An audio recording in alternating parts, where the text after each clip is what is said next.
Hey guys, gonna try to make this a little interesting today, hopefully.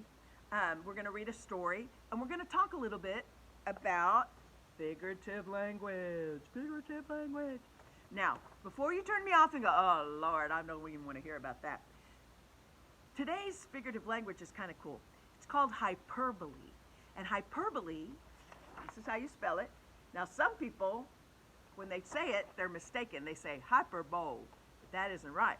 It's hyperbole. But if you read it, if you're talking or you're reading a story that has a lot of hyperbole, we say it's hyperbolic. Okay. Now, it's when you exaggerate. You really, really exaggerate. Have you ever been fishing or heard of somebody when they come back fishing and they say, "Oh yeah, I caught a fish and it was this big." It was really this big, right? But they exaggerate. They stretch it. Sometimes politicians do that. There's a certain politician that I hear on the news sometimes saying things like, "We have the best in the whole world, in the history of the whole world. This is just the best. It's just awesome. Everything is great. It's always great. It's always the biggest. It's always the greatest." I wonder who I'm talking about. There also used to be a boxer called Muhammad Ali, and he was a very famous boxer, and he would use a lot of hyperbole when he would try to psych out his opponents and in press conferences, and he'd say things like, "I'm Muhammad Ali. I float like a butterfly. I sting like a bee. Nobody can beat me." Right? Now, he was actually a really neat guy, and he was a great boxer, but he loved to use hyperbole. Hyperbole can really add a lot of good spice to a story. And a kind of story that has a lot of hyperbole is called a tall tale. They stretch the truth. Stories like Pecos Bill or Paul Bunyan. Today we're going to read Sally Ann, Thunder Ann, Whirlwind Crockett. It's retold by Stephen Kellogg. All these tall tales plus a lot more. There's John Henry. There's Library Lil. All of those are stories that are hyperbolic. Okay. Davy Crockett, for example. Davy Crockett was a real person, and he really did. He was a member of Congress. He was a frontiersman, and he actually did fight and die at the Alamo. But there were a lot of hyperbolic stories that were told about him. They'd say things like, "Did you hear? He was so brave. He fought a bear with his bare hands." A bear with his bare hands. Now, that's probably not true, but he was a real guy. Johnny Appleseed is another example. Johnny Appleseed was a real man, and he really did plant trees. But then somebody got a hold of the story, and they just kind of stretched it and kept stretching until now the story of Johnny Appleseed is become a myth because it's so hyperbolic. So today we're going to do a couple of things. I'm going to read you a tall tale.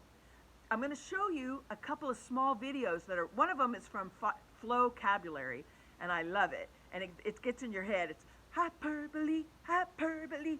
You'll find yourself today going, hyperbole, hyperbole. And people in your family are probably going to go, "Would you be quiet? We're tired of that song." And then there's another one I'm going to post that's a little bitty cartoon.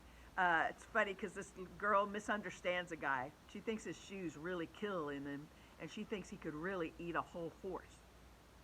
You know, they say that's why English is one of the hardest languages to learn, because we talk in so much figurative language, and we have so many things like idioms that totally mean something else, right? I have to tell you something. When I was in middle school, we had a really, really, really smart girl in our class named Mayan Pham. She had come from Vietnam. She spoke like 2 or 3 languages. Mayan, if you're out there, hey. She was brilliant, but she didn't understand idioms, expressions, or hyperbole or similes. That was too little. She was very literal. One day she was very, very upset, and I told her, "Oh, Mayan, don't have a cow about it." And she sat there the rest of the classroom like this. And at the very end of the class, she said, "Melanie, I am very sorry to inform you that it is physically impossible for one to give birth to a cow." Of course, we all laughed. We thought that was hilarious, right? That's an idiom. That's an expression. That's another part of figurative language. What I was telling her was, don't be so upset about it. It's going to be fine. Don't have a cow. The Simpsons, they use that word. Don't have a cow, man. Okay, doesn't really mean somebody's giving birth to a cow. It just means don't get so excited. English has tons of those expressions, and we're just full of figurative language. So, but it really makes our language kind of neat and spicy. And when you're reading a story, it really is neat when it's full of similes. Like it was big. He was as big as a mountain, or a metaphor. He was a mountain in the doorway.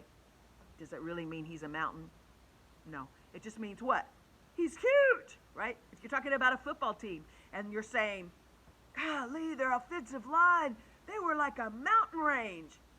Does it really mean all of a sudden they became mountains? No. It just means they're huge and hard to get around, right? So that's one thing that makes English a lot of fun. I know Spanish also has a lot of expressions too. That's kind of why I've been having such a hard time learning it, because there's some things I'm going, what? I don't get it. So anyway, we're going to read this story here in a minute. It'll be on the next video you watch. And then I'm going to also post a couple of things from YouTube that I hope you enjoy.